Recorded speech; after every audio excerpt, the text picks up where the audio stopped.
Have you ever thought about how you get emails or any other information from any corner of the world within a blink of an eye? This has been made possible by a network of cables, which are laid under the ground and below the ocean. The cables, which carry most of the world's data, are optical fiber cables. They are also used in medical equipment.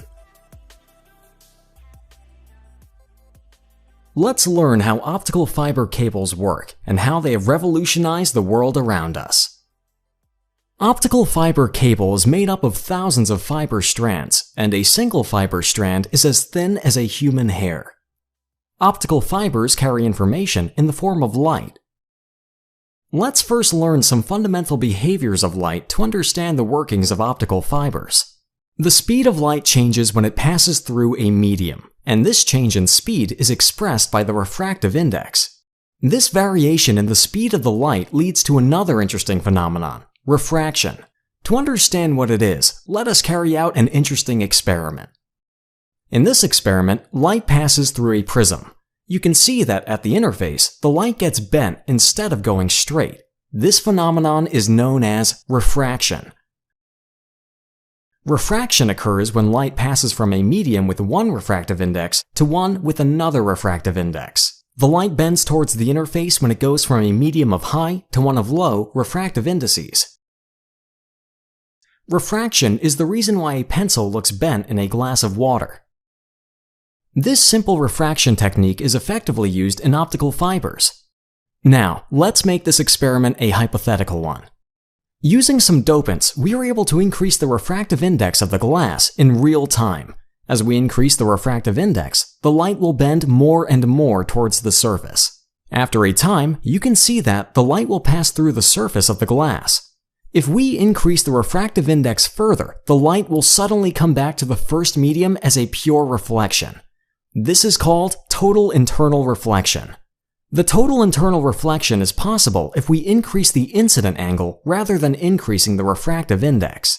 In this case, at a certain angle called the critical angle, the light will come back to the first medium. This phenomenon of total internal reflection is used in optical fiber cables to transmit the light. The simplest form of optical fiber cable is shown here: cylindrical glass with a high refractive index. If the laser strikes the interface at an angle greater than the critical angle, total internal reflection will happen, and the light will reach the other end. This means that light can be confined in the optical fiber over a long distance, no matter what complex shape the fiber forms. Remember, total internal reflection happens between the high refractive index glass and the low refractive index air.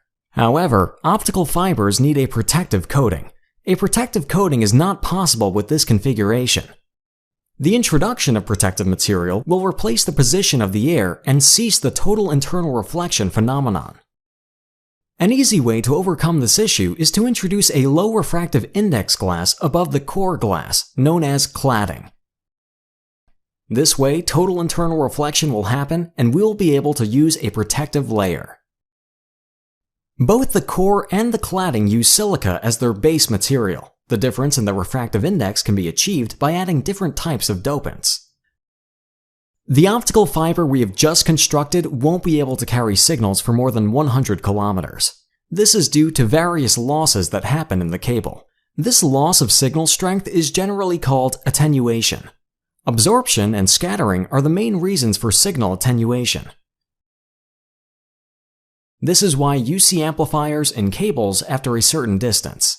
They boost the signal strength and allow signals to be transmitted over a long distance.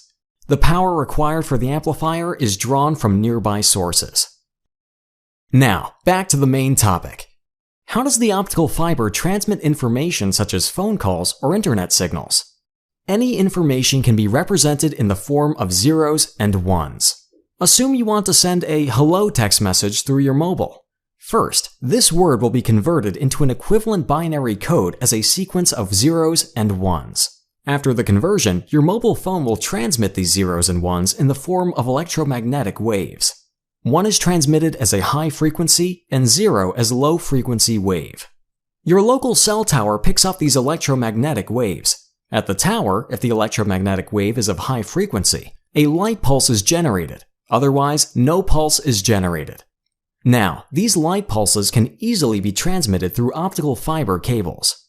The light pulses which carry the information have to travel through a complicated network of cables to reach their destination. For this purpose, the entire globe is covered with optical fiber cables. These cables are laid under the ground and below the ocean. It is mainly the mobile service providers that maintain these underground cables. AT&T, Orange, and Verizon are some of the few global players who own and maintain the submarine cable network. A detailed cross-section view of an undersea cable is shown here. You can see that only a small portion of the cable is used for holding the optical fiber. The remaining area of the cable is a mechanical structure for protection and strength. Now, the question is, where does the amplifier get power from under these deep oceans?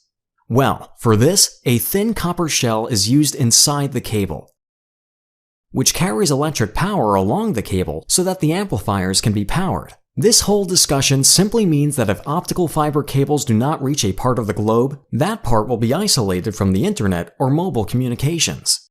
If we compare optical fiber cable to traditional copper cable, the optical fiber cable is superior in almost every way.